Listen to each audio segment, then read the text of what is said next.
नमस्कार दोस्तों मैंने अभी जियो सिनेमा पर the day of the jackal नाम का एक नया शो हिंदी में देखकर कंप्लीट किया है। शो में टोटल 10 एपिसोड है एंड इस शो की जो टोटल लेंथ है 8.5 घंटे से ज़्यादा की है एंड इस शो का सीजन 2 भी आएगा। ये ऑलरेडी शो सीजन 2 के लिए रिन्यू हो चुका है एंड लेट मी टेल दोस्तों, मैं कह सकता हूँ कि खत्म होते होते मुझे काफ़ी मज़ा आया है एंड ओवरऑल जो एक्सपीरियंस रहा है इस शो को लेकर वो काफ़ी हद तक अच्छा रहा है। हालांकि जो चीज़ें थी, जो एक्सपीरियंस रहा था वो थोड़ा और बेटर, थोड़ा और बेहतर हो सकता था।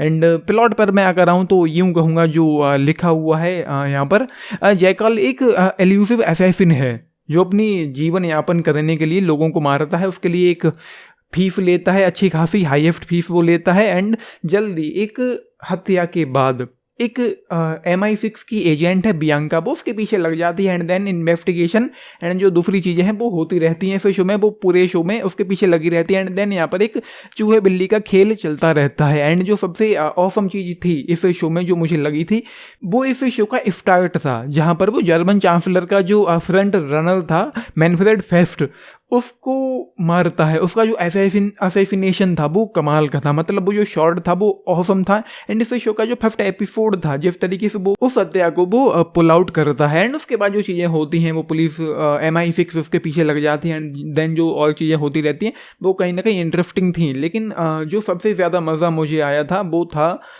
5वें एपिसोड से और फाइनल एपिसोड तक। 5, 6, 7, 8, 9, 10 इन एपिसोड्स को मैंने सबसे ज़्यादा एंजॉय किया है एंड यहाँ पर जो मेरा एक्सपीरियंस रहा था वो काफ़ी ज़्यादा अच्छा था। एंड शुरुआत में इश्यूज यूँ थे इस शो में, पहले तो पेसिंग को लेकर इश्यूज हैं, नो डाउट कि पेसिंग को लेकर इश्यूज इस शो में है। कुछ जगह काफ़ी ठंडा सा और लेंथी ये शो फील होता है, इसमें कोई शक नहीं है। शो में जो 10 एपिसोड हैं, 8.5 घंटे की जो लेंथ है वो ज़्यादा से ज़्यादा, हद से ज़्यादा 6 घंटे तक ये शो होना चाहिए था, तो उस पर थोड़ा काम करने की ज़रूरत थी। एंड उसके अलावा 5वें एपिसोड के एंड में जंगल वाला जो सीन था एंड देन 6ठे एपिसोड में जो दूसरे मसलों में वो उलझ जाता है एंड देन उसके बाद 6ठे एपिसोड में ये जो बंदा है जिसको आप लोग देख पा रहे हैं ये कहता है जैकाल से कि तुम मुझे काफ़ी अच्छे आदमी लग रहे हो। उसके बाद जैकाल को कुछ फ्लैशबैक्स आते हैं एंड वहाँ पर हमको एक क्यूरियोसिटी होती है उसके बारे में जानने की। एंड देन 8वें एपिसोड में जाकर के हमको उसके बारे में जानने को मिला कि एक्चुअली वो था कौन है। शुरुआत में जो इश्यूज थे वो कुछ यूं थे इस शो में, जो बियांका है वो उसके पीछे लग जाती है। MI6 की जो एजेंट है, ब्रिटिश खुफिया एजेंसी MI6 की जो एजेंट है बियांका,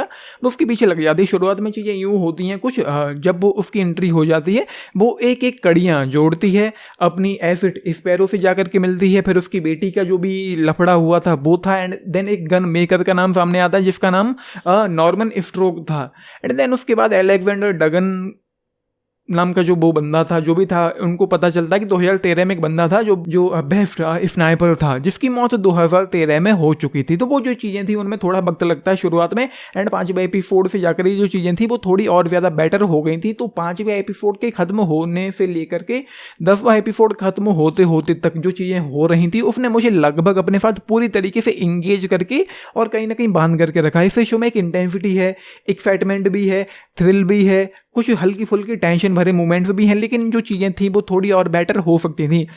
सबसे बड़ी चीज़ ये है कि लेंथ इतनी ज़्यादा नहीं होनी चाहिए थी, शो ज़रूरत से ज़्यादा लेंथी है। एंड कुछ और चीज़ें हैं जैसे कि 9th एपिसोड में ख़त्म होते होते वो जो सीन था जहाँ पर वो गिम्बल का यूज करके टारगेट प्रैक्टिस करता है। स्क्रीनशॉट आप देख पा रहे होंगे, गिम्बल पर वो एक गन लगाता है अपनी एंड उसके बाद टारगेट प्रैक्टिस करता है।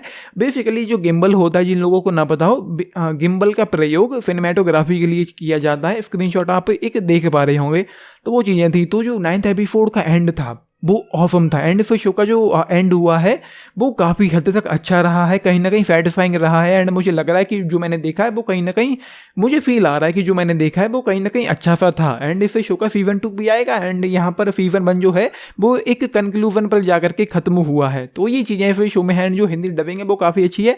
तो ओवरऑल मैं ये कहूँगा कि अगर आप में पेशेंस है, अगर आप तसल्ली से किसी शो को देख पाते हैं तो आपको बहुत मज़ा आएगा इस शो को देखने में। एंड मैंने इसको बिंज वॉच किया है तो उसकी वजह से थोड़ा एक्सपीरियंस जो है वो थोड़ा, और मैं यूँ कहूँ कि थोड़ा उतना मे बी उतना अच्छा नहीं रहा है कि अगर मैंने ब्रेक ले करके टाइम दे करके इस शो को देखा होता तो शायद मेरा एक्सपीरियंस जो है वो और बेटर हो सकता था या और बेटर होता।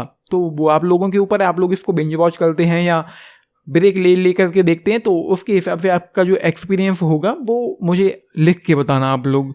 तो ये चीज़ें हैं ओवरऑल इस शो में। तो मैं कहूँगा कि I will go with just 3.5 star out of 5 इस शो के लिए। बाकी 10 में से अगर आप लोग पूछें, मैं 8 स्टार्स के साथ जाना चाहूँगा इस शो के लिए। आप लोगों ने शो देखा है, देख रहे हैं, अपने टेक्स लिख के बताना। बाकी ये परफॉर्मेंसेस कमाल की है। हमको इस शो में उर्सुला कॉर्बेरो भी देखने को मिलती हैं, जिनको हमने मनी हाइस्ट में टोक्यो के किरदार में देखा है। एंड उनका काम बहुत ज़्यादा नहीं था, लेकिन जो भी था इंपॉर्टेंट था। एंड बाकी के जो किरदार हैं, जो एक्टर्स हैं, उन्होंने अपना अपना काफ़ी अच्छा दिया। एंड एक किरदार था यूडीसी, वो जो रिवर लॉन्च करने वाला है, उसके बारे में शुरुआत में ही हमको थोड़ा बहुत जानने को मिल गया था। जर्मन चांसलर का जो फ्रंट रनर था, मैनफ्रेड फेस्ट, जिसको वहाँ पर मारा गया था फर्स्ट एपिसोड के शुरुआत में, वो बता देता उसके बारे में थोड़ा बहुत। एंड उसके बाद से इस किरदार यूडीसी ओले डाग चार्ल्स, इसके बारे में हमको कुछ भी जानने को नहीं मिलता। उन्होंने अलग से कुछ भी नहीं बताया है। एंड इस शो को एडल्ट की कैटेगरी में रखा गया है। तो बाकी लाइक शेयर सब्सक्राइब करना चैनल को, वीडियो को। And this is Nitish signing up, thank you.